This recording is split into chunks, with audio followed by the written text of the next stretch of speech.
رضی اللہ تعالیٰ عنہ نے آپ نے فرمایا کہ یا اللہ یہ دونوں ٹھیک ہو جائے میرے صاحبزادے، میں 3 دن کے روزے رکھوں گی۔ حضرت سیدہ فاطمہ الزہرا رضی اللہ تعالیٰ عنہ کی دعا اللہ تبارک و تعالیٰ کی بارگاہ میں قبول ہو گئی۔ حضرت امام حسن اور حضرت امام حسین رضی اللہ تعالیٰ عنہ آپ دونوں ٹھیک ہو گئے، اور حضرت سیدہ فاطمہ الزہرا رضی اللہ تعالیٰ عنہ نے روزے رکھ دیے۔ حضرت امام حسن کا روزہ، حضرت امام حسین کا روزہ، حضرت سیدہ فاطمہ الزہرا رضی اللہ تعالیٰ عنہ کا روزہ، اور حضرت علی مرتضیٰ شیر خدا کا بھی روزہ۔ آپ نے فرمایا حضرت علی مرتضیٰ شیر خدا رضی اللہ تعالیٰ عنہ آپ ٹائم سے آئے، آپ کے خیال میں آیا کہ گھر میں سب کا روزہ ہے، میں تھوڑے سے جو لے کر جاؤں اور وہ روٹی بنا کے روزہ افطار کر لیں گے۔ آپ فرماتے ہیں کہ میں نے رستے سے جو لیے اور وہ جو پکڑ کے میں گھر گیا، حضرت سیدہ فاطمہ الزہرا رضی اللہ تعالیٰ عنہ کے ہاتھ میں دیے، آپ نے پیسے روٹیاں بنائیں اور افطاری کا ٹائم ہو گیا۔ افطاری کا ٹائم ہو گیا، جب کھانا دسترخوان پر لگ گیا تو کیا دیکھتے ہیں، دروازے پر دستک ہوئی۔ کہتا ہے کہتی ہوں کئی دن سے بھوکا ہوں، کچھ کھایا نہیں ہے، اور یہ آل رسول کا گھر ہے، مجھے امید ہے یہاں سے کچھ نہ کچھ ملے گا ضرور۔ تو حضرت سیدہ فاطمہ الزہرا رضی اللہ تعالیٰ عنہ فرماتی ہیں کہ وہ کھانا جو کہ حضرت علی مرتضیٰ شیر خدا رضی اللہ تعالیٰ عنہ بازار سے جو لے کر آئے تھے، میں نے پیچھے روٹیاں بنائیں، دسترخوان پہ وہی کھانا لگا ہوا تھا، اور میں نے وہ کھانا اٹھا کے اس کو دے دیا، اور پھر خود کھجور اور پانی سے روزہ افطار کر لیا۔ رات گزر گئی، دوسرا دن آیا، پھر کھجور اور پانی کے ساتھ روزہ رکھ لیا۔ دوسرا دن حضرت علی مرتضیٰ شیر خدا رضی اللہ تعالیٰ عنہ اب پھر بازار سے جو لے کر آئے، پھر حضرت سیدہ فاطمہ الزہرا رضی اللہ تعالیٰ عنہ کے ہاتھ میں دیے، اور اپنے پیچھے ان کی روٹیاں بنائیں، دسترخوان پہ لگائی۔ پھر دوسرا دن ہے، پہلے دن بھی بھوکے، دوسرا دن ہے پھر بھوکے روزہ رکھا، پھر دوسرا دن ہے حضرت علی مرتضیٰ شیر خدا رضی اللہ تعالیٰ عنہ آپ صاحبزادوں کے ساتھ دسترخوان پہ تشریف فرمائے، دروازے پر دستک دی، اور میں یتیم ہوں، کچھ دن سے کچھ نہیں کھایا۔ یہ اللہ تبارک و تعالیٰ کے اپنے پیاروں کی شان ہے، اور اللہ تبارک و تعالیٰ کے پیاروں کی یہ عطا ہے کہ خود بھوکے رہ کر، دوسرا دن ہے خود بھوکے ہیں لیکن پھر دستک ہوئی، اور کھانا اٹھا کے حضرت امام حسین رضی اللہ تعالیٰ عنہ پھر دروازے پر کھانا اٹھا کے تشریف لے گئے، آپ نے انہیں کھانا دے دیا۔ دوسرا دن بھی گزر گیا، تیسرا دن پھر اسی طرح کھجور اور پانی کے ساتھ روزہ رکھا۔ پھر تیسرا دن ہے حضرت علی مرتضیٰ شیر خدا رضی اللہ تعالیٰ عنہ بازار سے جو لائے، اور حضرت سیدہ فاطمہ الزہرا رضی اللہ تعالیٰ عنہ کو دیے، آپ نے پیچھے روٹیاں بنائیں اور پھر دسترخوان لگا ہوا۔ تیسرا دن ہے، فرمایا مسکین ہوں، بھوکا ہوں، کچھ کھانے کے لیے مل جائے۔ اور حضرت امام حسن رضی اللہ تعالیٰ عنہ حضرت سیدہ فاطمہ الزہرا رضی اللہ تعالیٰ عنہ سے فرماتے ہیں میں نہ دے ہوں کھانا، حضرت امام حسن رضی اللہ تعالیٰ عنہ نے دسترخوان سے کھانا اٹھایا، دروازے پر جو مسکین تھا ان کو جا کے کھانا دے دیا۔ تیسرا دن ہے، بھوک سے نڈال ہیں، یہ اللہ تبارک و تعالیٰ کا اپنے پیاروں سے امتحان ہی نرالا، اور اللہ تبارک و تعالیٰ کے جو پیارے ہوتے ہیں ان کے امتحان دینے کا بھی نرالی انداز ہی نرالا ہوتا ہے۔ تو حضرت امام حسن اور حضرت امام حسین اور حضرت علی مرتضیٰ شیر خدا رضی اللہ تعالیٰ عنہ آپ نے کھجور اور پانی کے ساتھ روزہ افطار کیا، اور شام مغرب کی نماز کی طرف چل دیے، اور مسجد میں تشریف لے گئے، تو ایسے لگا جیسے آقا علیہ الصلوۃ والسلام ان کا انتظار کر رہے ہیں۔ تو آقا علیہ الصلوۃ والسلام نے فرمایا کہ اے امام حسن اور اے امام حسین، آپ کا عمل اللہ تبارک و تعالیٰ کو بھی بہت زیادہ پسند آیا، اور اللہ تبارک و تعالیٰ کے پیارے حبیب کو بھی بہت زیادہ پسند آیا۔ تو یہ دیکھیں امام حسن اور امام حسین کا، میں تو کہتا ہوں یہ کربلا کا امتحان تھا، کیونکہ کربلا میں بھی ایسے بھوک اور پیاس سے ان کو امتحان دینا پڑا، لیکن انہوں نے پھر بھی پیچھے نہیں ہٹے۔ اور امام حسین رضی اللہ تعالیٰ عنہ کا جو یزید کے ساتھ اختلاف تھا وہ کوئی ذاتی مفاد کے لیے نہیں تھا، بلکہ یزید جو تھا وہ 5 وقت کا نمازی تھا، دمشق کی مسجد میں جمعہ بھی پڑھاتا تھا، داڑھی بھی اس نے رکھی ہوئی تھی، لیکن وہ نمازیں پڑھاتا تھا، داڑھی اس نے رکھی ہوئی تھی، جمعہ بھی پڑھاتا تھا، لیکن وہ جو تھا وہ فاسق فاجر تھا۔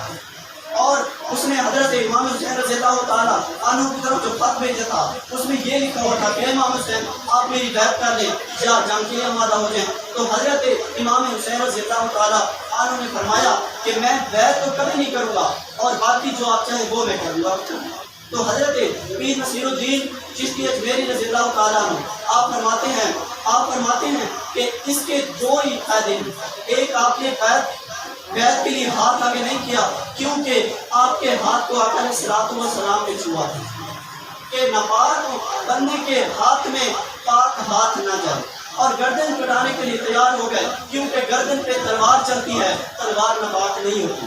اور دوسرا یہ ہے کہ اگر امام حسین رضی اللہ تعالیٰ عنہ آپ بیعت کر لیتے تو یہ دنیا تمام کی تمام دنیا جو ہے فاسق فاجر کے پیچھے چل پڑتی.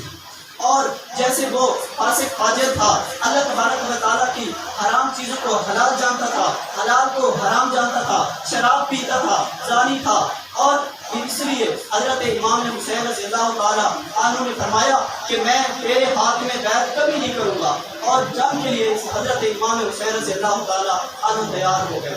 تو اللہ تبارک و تعالیٰ سے دعا ہے اللہ رب العزت ہم سب کو بھی اپنے پیاروں کے راستے پر چلنے کی توفیق عطا فرمائے. ہمارے حسین سرداد نداد دست در دست یزید حقا کے بنا الہ الہ است حسین حقا کے بنا الہ الہ است حسین. نہ پوچھئے کہ کیا حسین ہے، ہاں حسین ہے. نہ پوچھئے کہ کیا حسین ہے، میرا حسین ہے. بتاؤ میں کہ کیا حسین ہے، ہاں حسین ہے. بتاؤ میں کہ کیا حسین ہے، میرا حسین ہے. نہ پوچھئے کہ کیا حسین ہے. جہاں جہاں ہے خلق رب، جہاں جہاں ہے خلق رب، ہے ان میں جو مدد طلب، سبھی کا آسرا حسین ہے. میرا حسین ہے، سبھی کا آسرا حسین ہے. ہاں حسین ہے. بتاؤ میں کہ کیا حسین ہے، میرا حسین ہے. نہ پوچھئے کہ کیا حسین ہے. یہی میرا سکون ہے، یہ میرے عز و شان ہے. یہ مجھ سے ہے میں ان سے ہوں، یہ میرے جسم و جان ہے. رسول حق ہے کہہ رہے، رسول حق ہے کہہ رہے، سنے یہ ہر کوئی سنے.